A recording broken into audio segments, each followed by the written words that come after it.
तो वह भी संत जी के दर्शन करने पहुंचा। संत जी के दर्शन करके राजा बड़ा प्रभावित हुआ और वह अपने राजमहल गया और अपने राजमहल के बगल में एक बड़ा भव्य आलीशान आश्रम तैयार करवाया। एक बड़ा आश्रम तैयार करवाया राजा ने अपने महल के बगल में, बिल्कुल बगल। और फिर आश्रम बन जाने के बाद राजा संत जी के पास गया और बड़े अनुनय विनय के साथ उन्हें आश्रम में रहने के लिए कहा। संत जी ने राजा का आग्रह स्वीकार किया और आकर आश्रम में रहने लगे। राजा ने आश्रम में सुख सुविधा का पूरा ध्यान रखा। नौकर चाकर, भोजन पानी की उत्तम व्यवस्था, सारी सुविधाएं उपलब्ध करा आश्रम में। कुछ दिन बीते। कुछ दिन बाद राजा संत जी के पास गया और बोला, संत जी, आप में और मुझ में क्या अंतर है? आप में और मुझ में क्या अंतर है? जैसे मैं इस राजमहल में ऐश्वर्य में रह रहा हूँ, आपका आश्रम भी राजमहल से कोई कम नहीं है, जहाँ पर आपको सारे ऐश्वर्य प्राप्त हो रहे हैं। जितने नौकर चाकर मेरे पास हैं, उतने ही नौकर चाकर मैंने आपके लिए भी लगाए। जो उत्तम भोजन मैं करता हूँ, उसी प्रकार का उत्तम भोजन आपके लिए भी उपलब्ध कराया जाता है। तो वो सारे सुख सुविधा जो मेरे पास है, सब कुछ आपके पास भी है, तो आप में और मुझ में अंतर क्या है? संत जी मुस्कुराए और बोले, अंतर देखना चाहते हो?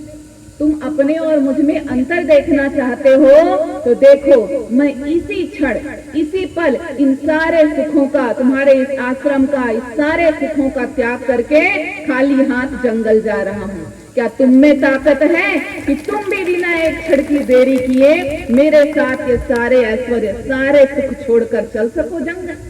खाली हाथ सब कुछ छोड़कर मेरे साथ चल सकते हो?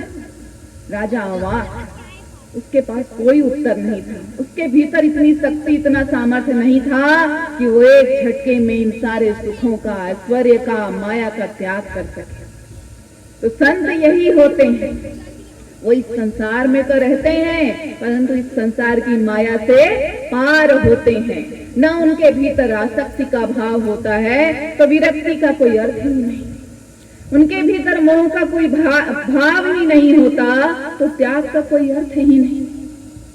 जब वो कुछ इस संसार के प्रति आसक्ति, मोह का भाव ही नहीं रखते हैं तो विरक्ति, त्याग का कोई अर्थ ही नहीं बनता है। देखिए, इस बात को समझें। जब तक हमारे भीतर किसी भी वस्तु के प्रति आसक्ति का भाव नहीं आएगा, विरक्ति का कोई अर्थ नहीं।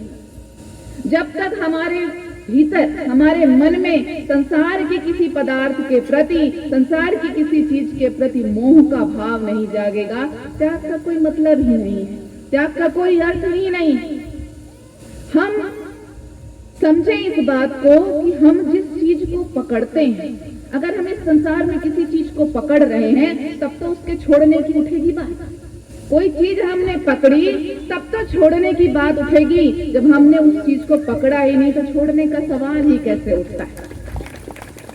तो यही भाव संत का जीवन दर्शाता है।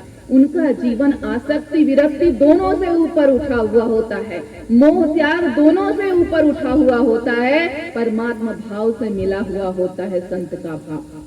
तो संत के मानिंद बनना है। संत के भांति इस जीवन में, अपने मन में आसक्ति, विरक्ति, मोह त्याग दोनों से उठना है। छोड़ना नहीं है, छूट जाना है।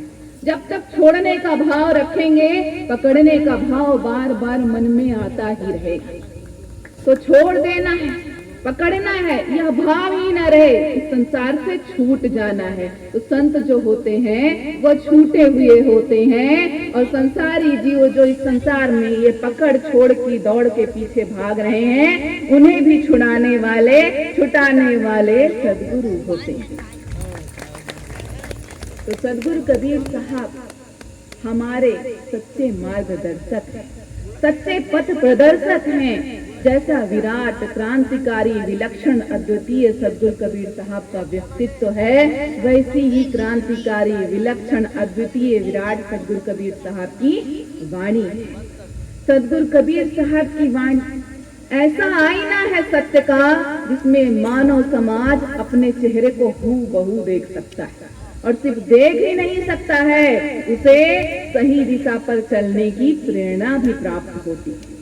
सदगुरु कबीर साहब की वाणी सत्य का ऐसा दर्पण है जिसमें जीव को आत्म दर्शन तो होता ही है, धर्म के, भक्ति के मार्ग पर, परम पद के मार्ग पर चलने का भाव भी, मार्गदर्शन भी प्राप्त होता है। तो सदगुरु कबीर साहब ही हमारे सच्चे पथ प्रदर्शक हैं। पर इस संसार में हमें राह दिखाने के लिए ही तो आए।